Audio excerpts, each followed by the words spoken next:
What was the sign your relationship was over? When you have evidence that they cheated, but you don't really care. No sadness, no hatred, just indifferent. When you find your peace in their absence. My ex and I got into a very public fight at a restaurant. It was about me being the maid of honor at my sister's destination wedding. My ex ended up storming out and disappeared for a whole week. When she came back, she acted like everything was resolved and she was ready to never speak of it again. And I was like, yeah, no, we're done. This has been my best week of our whole relationship. I'd been having stomach problems. I went to a gastroenterologist and he told me that he thought I had stomach cancer and he wanted to scope my stomach first thing the next morning. I was scared to death. My wife comes home from work and I have her sit down. I tell her what the doctor said. I said I'll need her to take me because I won't be able to drive afterwards. She said, but I don't want to miss work. That's the exact moment I knew my marriage was over. Found out later she was cheating with a younger man, father of 3, and it would have messed up their schedule of working late. Note, turned out I didn't have cancer. I think when you don't care anymore about conversations, about your common needs, about your partner's presence nearby. When he made me almost cry at my birthday brunch in front of my friends and smirked like it was funny after humiliating the shit out of me. Lowest point in my life towards the end of it. Edit. For context, Ainef was in a relationship with a guy, 19M, for over a year or so. And while I understand that he is autistic, as am I, and struggles to understand social appropriate boundaries and people's feelings at times, the relationship began to become emotionally abusive and strained at times. Also due to the contributing red flag behavior of his father, who began to micromanage and control my life and shame me for not being able to always visit and stuff like that. I was the one who broke things off, much to my own shame, as it was spontaneous after I suffered a panic attack in the mall during a date. And it spiraled out of control after that, where his father berated my parents over text messages, and I cried all the way home in the car, and my parents were confused and deeply upset. I think any clear sign is distance. When your partner is avoidant, not engaged, and wants more space out of the blue, it's usually a sign. If you're in a long-term relationship and your partner has a problem with something or someone, they will usually provide details about what's going on. Even if they are mad at you, they'll usually be upset and start some sort of argument. When things get abnormally quiet, it's likely because they are the problem and there's nothing for you to do or fix.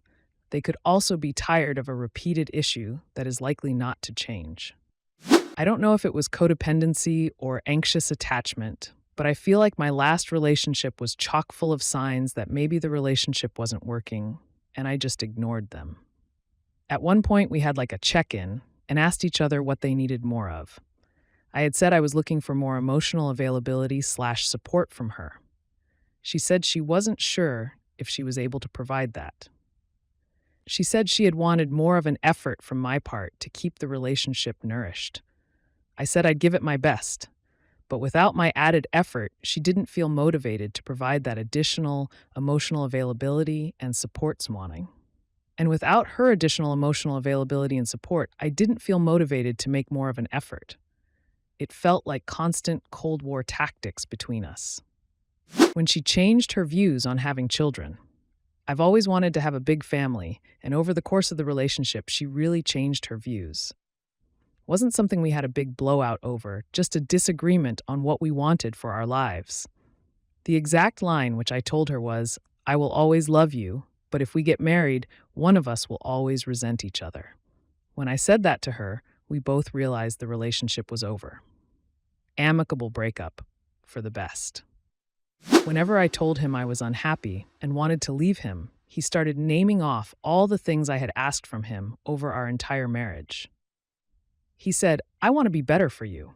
I want to go to therapy, get you flowers, celebrate holidays together, spend time with our families together, play less video games, watch a movie you want to see, go on dates every other week."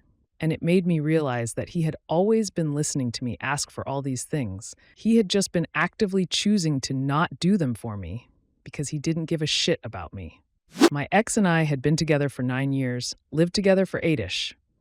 If I ever asked him for help with things around the house, he would be incredibly resistant, especially when it came to walking the dog if I was dealing with a pain or dysfunction flare up. I always get the flu the week before finals. I'm talking fever, body aches, chills, coughing, and buckets of snot. I'm legitimately sick.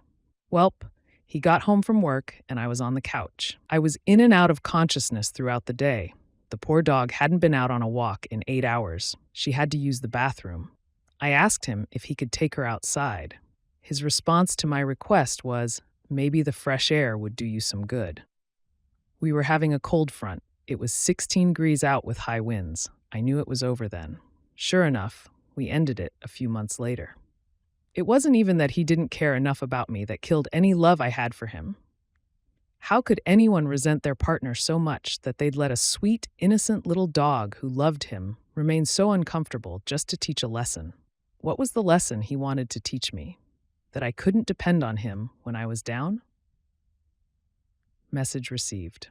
We were 15 at the time, so this might be naif and not a nowadays problem anymore. But when they're sad and you get sadder, you get annoyed and nervous, and instead of caring about them, you feel even more mad. Also, when they're always sad and you feel like you can't take it anymore. It's not someone's fault to be depressed, of course, absolutely not. But when they become a negative presence, always making you feel worst about everything, and you feel like you need to stop enjoying your life to try to fix theirs. Both sides are not okay. When you or your partner feel bad, you just listen to each other a bit, support each other a bit, feeling better together, not feeling worse together. I haven't moved out of the house yet, working on some things so I can buy my own house.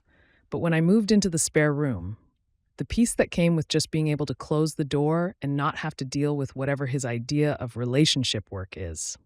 I don't have to compromise who I am, how I feel, my goals and ambitions, how I parent, who my friends are, my behaviors being scrutinized. No more being micromanaged. It's just been so much easier and more peaceful. Plus, now I can snuggle in bed with my doggo again, and I can be a better parent to my son since I don't have to focus so much on the relationship. And hopefully in a couple of months, I'll be in a position to move. Edit to add, also, no more false and unfounded accusations of me cheating. That was really starting to wear me down. When I started to have serious health anxiety and was convinced I was dying, my body just started shutting down. I suspected that it was all the stress from the relationship, so I recommended therapy. Her response, "Why would I go to therapy? This is the best I've ever felt." The anxiety had been going on for months. I had seen the doctor to try and figure out what the problem was. I had entered therapy for myself. I even quit a job I had for nearly a decade because I thought maybe it was stress from the job, or I could get a job making more money and she would be more content. I was a nervous wreck, thinking I was dying, and that was the best she ever felt. Darkest period of my life.